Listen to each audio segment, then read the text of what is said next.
ઉપલેટા તાલુકાના ગણોદ ગામે સ્વર્ગસ્થ શ્રદ્ધાબેન બકોત્રાની પ્રથમ વાર્ષિક પુણ્યતિથિ નિમિત્તે ઓપરેશન સિંદૂર દરમિયાન ઘવાયેલ ભારતીય સેનાના જવાનો માટે મહારક્તદાન કેમ્પનું આયોજન કરાયું। રાજકોટ જિલ્લાના ઉપલેટામાં રહેતા વર્ષોથી ગણોદ ગામના શિક્ષિકાની નિષ્ઠાપૂર્વક ફરજ બજાવતા ડોક્ટર સુભાષભાઈના બકોત્રાના પત્ની સ્વર્ગસ્થ શ્રદ્ધાબેન બકોત્રાની પ્રથમ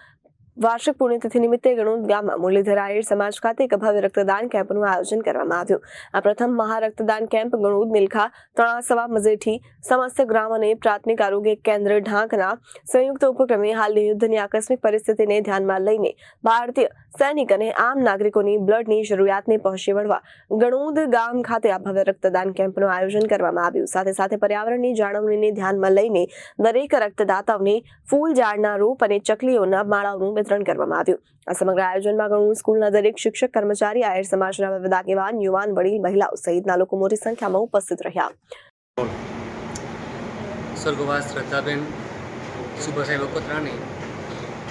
પ્રથમ વાર્ષિક પુણ્યતિથિ નિમિત્તે તથા ઓપરેશન સિંદૂર અંતર્ગત આજરોજ ગણોદ ગામે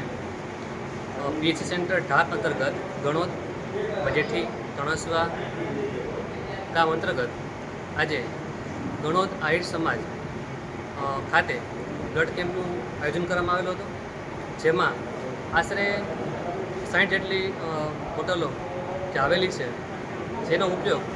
આપણે દેશ માટે જે પોતાનું તન આપી રહ્યા છે, જે ઘડવૈયા, એના માટે ખાસ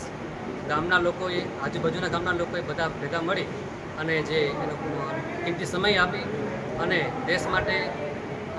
તન મન અને ધનથી કોઈ પહોંચી વળે કે ના વળે પણ લોકો આજે લોહી આપીને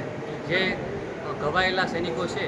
એને કામ આવે એ અંતર્ગત અથવા બીજા કોઈ અન્ય વ્યક્તિને પણ જરૂર પડે લોહીની, એના માટે ખાસ આ કેમ્પનું આયોજન કરવામાં આવેલું હતું। Bureau report Janadesh news, Rajkot.